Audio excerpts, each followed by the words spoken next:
For this one, I'm going to, as always, see where it flows.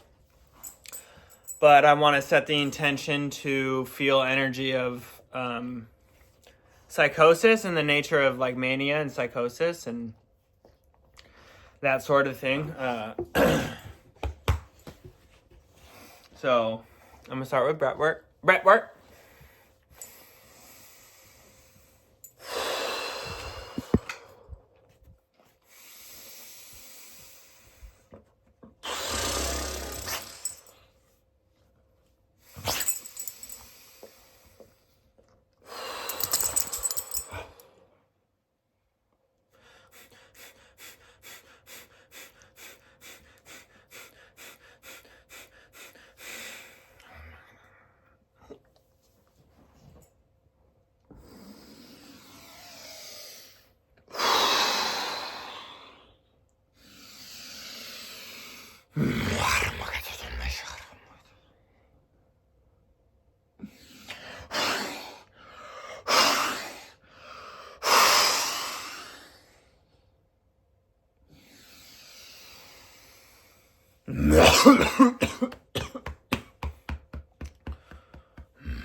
Ina krumba katadina shakrumba katiisha isha ima kutuya tasharika ingwe kataincha krumba isa sasa makrumba mama itu mama ingwe katatuin shakranda makutuye makutuye. That's that smoke. That's that smoke. The nicotine in me. You already know. Pardon.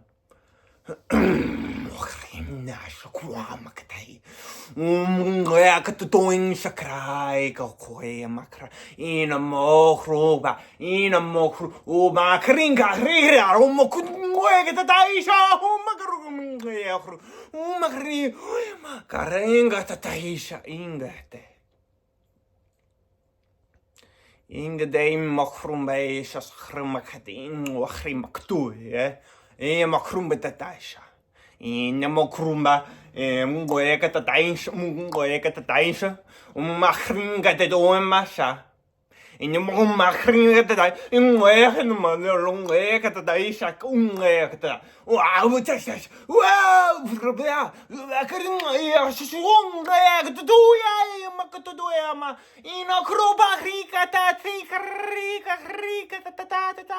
ta. Oh man, and you're just so branched out. You're so lost in the sauce, I call it. So many things flowing through your mind, and they're so prominent, right? When we all have thoughts flowing through our mind a lot, unless you practice meditation or just naturally like, you know, not an overthinker, I guess. I don't like saying the word overthinker because that's putting a judgment on like, it's too much thinking. But when those thoughts become rampant in a way where you're ruminating on them and they're becoming more and more significant as you ruminate on it, and that's happening with a lot of different things, like a lot of different topics and ideas and experiences you're ruminating on and building this image that other people in your physical reality aren't necessarily on the same page with. That's like a little worrisome in terms of mania, I feel. And psychosis is just balls to the wall. That, like, imagine all the thoughts you have, at least in my experience, all the thoughts you're having, you feel you have to act on. Like, you have to do that. You have a voice in your head saying, like, I have to dance like a fish or something like that. That's just my example. But,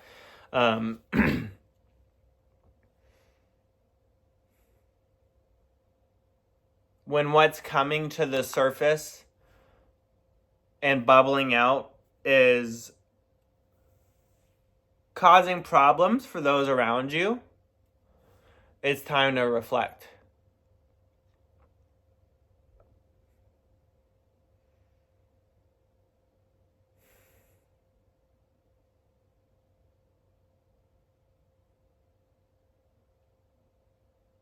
It's hard though, because if someone's manic or psychotic, they're not going to listen to you, right? you telling them, bro, you're not healthy. It's like, bro, I'm vibing, you know? I'm in the flow state. No one could have told me that I was wrong when I was psychotic, manic, whatever you want to call it. Because people were telling me, like, hey, people were reaching out, you know what I'm saying? Like, hey, are you okay? Just seeing what I was posting on Instagram. And in that state, I couldn't have been told different than what I believed. And there were key things I believed that caused a lot of concern for people, like claiming to be the prophet Elijah. And I understand why that would be a cause for concern when it's matched with what I was expressing and showing. Staying up till 4 every night, you know, filming myself talk around a fire, all that stuff. You know, my parents saw early on that I was like, hey, Mo, you're a little manic, right? I'm like, no, trust me.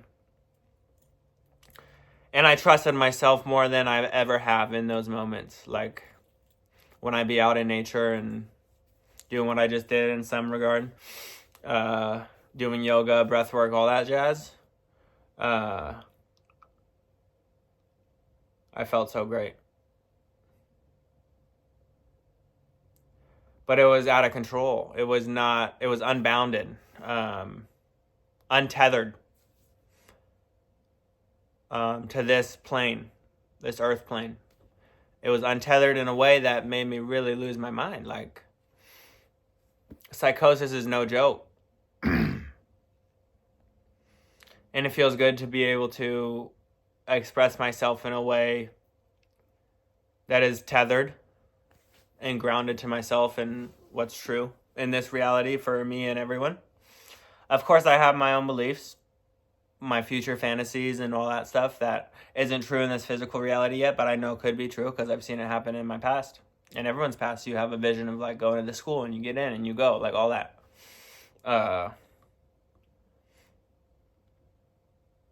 But yeah, I'm just tethered in Nate body, and not a celestial body, so to speak. And I feared, you know, coming out the mental hospital, I feared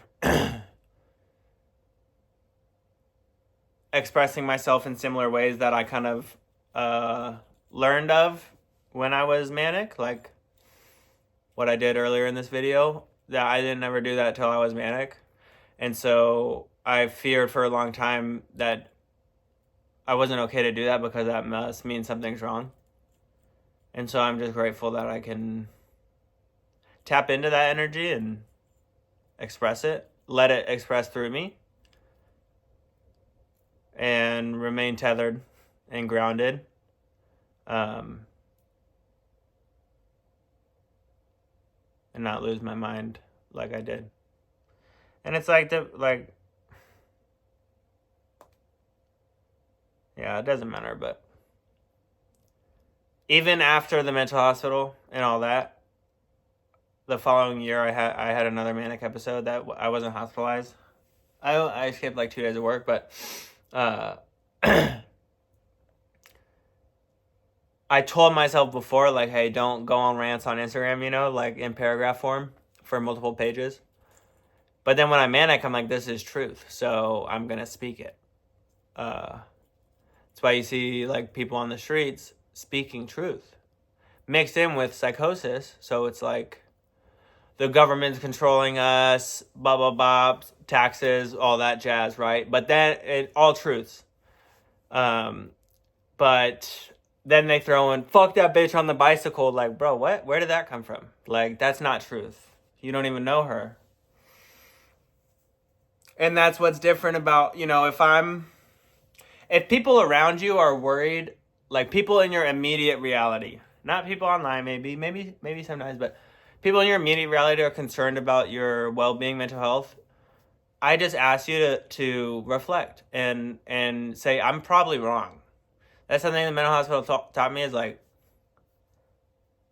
I just now trust everyone because I know other people's opinions are probably better than mine.